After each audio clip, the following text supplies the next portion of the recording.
Hi everybody, welcome back to Debbie Drama. Today I want to talk to you about annoying drivers. Now, disclaimer, I am not the most perfect driver in the world. I have been done for speeding and done a speed awareness course before. I have been caught driving in a bus only section of Leeds and I had a complete panic attack while it was happening because I was just like, I don't know how to get out of it. And I couldn't, I just had to deal with it. A policeman once pulled me over because I was going the wrong way down a one-way street. So yeah, I'm not the world's perfect driver and I know that. But there are some people on the road who I do wonder how they get through the day sometimes. The idea for this video has basically come from kind of a build-up of incidents on one particular road on my way to work. It's a long road. A lot of people don't realise how long it is. The road takes you to a hotel kind of in the middle of nowhere. It's not a built-up area, it's just basically fields all the way down. And nobody knows the speed limit. I know the speed limit on that road. You kind of have to pay attention. But so many people using that road have no idea what the speed limit is.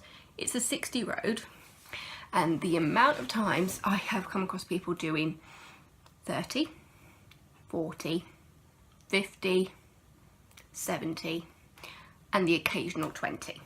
Now if you don't know what it's like in England when it comes to, or the UK, with regard to speed limits, 20 is the slowest and it's usually in school areas. That's just basically to say there are school kids about, do not run them over. 30 is kind of the average going through town. Then you've got 40, it's kind of a variation one, so you can see it in town centres sometimes, you can see it in kind of the middle of nowhere sometimes. It's just one of those ones that I kind of pluck out of thin air. 50 you're more likely to see on what would normally be a 60 road, so it's kind of like the A roads and stuff like that, and 60 obviously, and then 70 is just for the motorways. There's nowhere else you'll be doing 70. I unfortunately was caught on this particular road down to my hotel. I was running late for work, should have been in 60, might have been heading more towards 70. Speed van was there, caught me, so I did the speed awareness course rather than pay the fine and take the points on my licence, because the points on the licence kind of scared the shit out of me. So yeah, I decided to do the speed awareness course and it was actually very good. I find it really bizarre to say, but yeah, it was very interesting and I'm very, very glad that I did the speed awareness course, because I definitely learned stuff that I didn't learn when I was learning to drive. There's stuff that I was just thinking, this is stuff that we should be taught when we're learning to drive, but for some bizarre reason they don't think it's important enough to teach us it then. So a lot of people will only learn it if they get caught speeding, which is just bizarre. Because obviously when you're learning to drive a car, you don't really learn about other modes of transportation. So like, I knew about like the big lorries being capped at 60 on motorways. I didn't know that cap was there for also minivans. And so basically the smallest you can get is kind of like the transit vans. Transit vans have that cap on motorways and people don't realise, and they also have that cap on 60 roads basically. So on the motorways which are 70 there is a cap for minivans and anything bigger than that, so instead of 70 they have to go at 60, and then on 60 roads their cap is 50 because they're bigger. So that's kind of common sense really, that it makes sense, but at the same time I wasn't aware until I did the speed awareness course that that cap was on the smaller vehicles. So I mean, as somebody who only drives a car and nothing else, I don't know if that ever would have come up if I hadn't have done the speed awareness course. This is annoying things about drivers, so I'll get into it now. So the main one is people not knowing the speed limit and not knowing how the hell to figure it out. So as I said, built up areas are most likely should be 30. If it is something slightly different, there will be repeaters. need to remember that word because it'll come up again. So repeaters are basically where the speed limit is not quite what you'd expect it to be, so they need to keep repeating it to let you know what's going on. So if you miss the first one, there'll be another one a bit further up the road to let you know, hang on a second, this is not a 30, this may look like a 30 limit, but it's not, it's a 40 limit. So we're going to keep reminding you all the way up until you get out of this section. They'll also do that on 50 roads, because on roads where you usually get a 50-mile-an-hour limit, those roads, you know, at a glance could easily be a 60 road. So there'll be repeaters all the way down saying, hang on a second, this isn't a 60 road, this is actually a 50 road, so we need to keep reminding you that this is a 50 road. On 40s and 50 roads, you'll see the repeaters because you need reminding, especially if you miss the first one, like if you've entered the road just beyond one of those little signs, you'll get a repeater further up.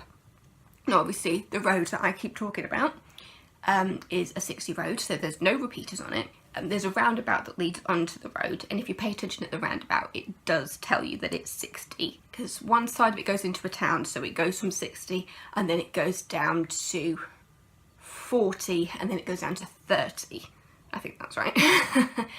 And then on the other one side of the roundabout it's 60 and then it goes into a 40. One side of it goes onto a motorway. Otherwise you're just on a 60 road going up to this hotel that I work at. And so many people come, you know, they see all the signs before they go on the roundabout saying this is a 60 area. Then they come off that roundabout, there's nothing to tell them to change the speed. So they go down to 30. And it's just like, if it was 30, it would tell you it was 30. If it was 40, it would tell you it was 40. If it's 50, it would tell you that it's 50. Is there a school nearby? No, you've just passed the school. So you're out of that section. So it's not 20 either. And if it was, it would tell you. So when there's nothing around to tell you, you know, that the speed limit has changed, first, keep an eye out for those repeaters, because the repeaters will tell you if it's a speed limit that's not as common. Is it a built-up area? No, it's not, so it's not 30. So and it's not a motorway, so it's not 70. Only option left, 60. So why do people get so confused? I am genuinely concerned about these people who get onto this road and think fields must be 30 miles an hour. You can tell that this is a piss me off one, because the amount of times I've been stuck behind people doing 30 on that 60 road is ridiculous, to the point where sometimes I just have to overtake them. I'm always very safe when it comes to overtaking on that road, but it can be very frustrating when you're on a 60 road and you get stuck by some idiot who has no idea what they're doing and decide to go at 30 or 40 all the way down when there's nothing telling them that it's a 30 or 40 road. Like, how did you pass your test? Now, I've also basing this on some other experiences that I've had with very idiotic drivers, because there is a town on my way, because I live in West Yorkshire. To avoid going on the motorway, I can go kind of the back roads to get into Leeds. And one of the villages feels like it should be a 40 zone, based on the way the area is built up, but it's not, it's a 30. So, and they've also recently put in those big kind of things that kind of detect your speed as you're going by, to say, you know, hang on a second, you're going too fast, or get a smiley face, you're right on the money, or you're going too slow, or whatever. Once I was coming home from work in Leeds, it was about maybe 9:30, 10 o'clock at night. So sometimes people think they can get away with speeding at night. I admit, I've had that thought before as well. And I got into this village, you know, the speed limit changed, so my car has a limiter on it and cruise control. So I use the limiter to limit it to how fast the car can go. So when I get into those towns where I'm just thinking, oh, this might be a road where it might be very easy to speed up, so I'll put my limiter on to make sure I stay the speed limit. So I did that in this village, you know, I got into the village, realised, you know, remembered, oh yeah, this is a 30 village, so I put my limiter on to 30 to stop me from going any faster than that. and this idiot behind me decided to drive right up my rear. And I decided I wasn't going to go any faster because it was a 30 zone. It might be night, but there is a very busy pub in this village and people might be out, so I'm not going to speed up just because you are impatient. So I was just sticking to the speed limit. And this guy, who was not paying any attention to the road above, there was traffic coming in the other direction, and this guy decided to try and overtake me. Realised the car was coming the other way and then kind of braked. So he ended up not passing me because he wasn't paying attention and almost got into an accident. And then he tried to overtake me just at the bit where the speed limit changed into a 50 zone. Obviously, in that section I sped up because we were in a 50 zone. So that was the moment he realised that he couldn't overtake me because I was speeding up. So then he pulled back. So he tried to overtake me, realised I was speeding up and then pulled back. And then right at the end of the 50 zone, and this is like it's a small section of 50, but it goes like in a corner, so you really can't see anything. So he obviously wasn't idiotic enough to try and overtake me there. But just as it was coming to just as we were coming to the end of the section, going back into a 30 section, he tried to overtake me again, and then realised I was slowing down, and that something else was coming the other way. So he pulled back again. So this is twice he has tried to overtake me in sections, not realising I was either slowing down, speeding up, or that a car was coming in the opposite direction. I was terrified of what he was going to try and do next. So he tried to do it when we came out of this 30 section, going back into a 50 section. Again, he tried to overtake me. So this time, I just slowed down and I just let him pass me. Fortunately, there was nothing coming the other way. But because he was trying to do it as I was supposed to be speeding up, because I was going into a 50 section, but at this point, because I knew he'd already tried to do it twice, I just thought, I'm just going to let him pass. Yeah, so I held back on speeding up for the next 50 section so that he could overtake me, because I just thought it's not worth getting into an accident over this, despite the idiot that he was. And because obviously at first I didn't want him to overtake me, because I was just like, I'm not going to enable you to speed, kind of thing. But in the end I just thought, I'm just going to let him do it. And then hopefully he'll get caught a bit further down at the speed camera. Now, if anybody has driven into Leeds, they'll know how ridiculous it can get in rush hour. The person who designed the roads has obviously never been in a car, because the way the traffic lights work, it just means total gridlock when it's busy. Because you enter from one road and there's kind of like a mini kind of roundabout thing with traffic lights on it. Then there's traffic lights beyond it because it's near a hospital. And then there's just traffic lights all the way up going into the city centre. And yeah, when it's busy, it just gets ridiculous. People on the roundabout who are going, yeah, I'm on the roundabout, and don't think beyond that. I've kind of done that before. So people do kind of try to cheat it almost by getting onto the roundabout by any means necessary. So if the traffic lights are changing, they'll think, oh, I can just get by, you know, if the traffic light's in the middle of changing. But then they don't realise that another set of traffic lights are letting other people onto the roundabout, which means that everybody just left at a standstill, and one road that's going onto that roundabout just can't move. So people kind of start ignoring the traffic lights just so that they can get onto the roundabout, so that they can actually try and get through the traffic. Because if they went just by the traffic lights and didn't take any initiative beyond that, nobody would get off that road.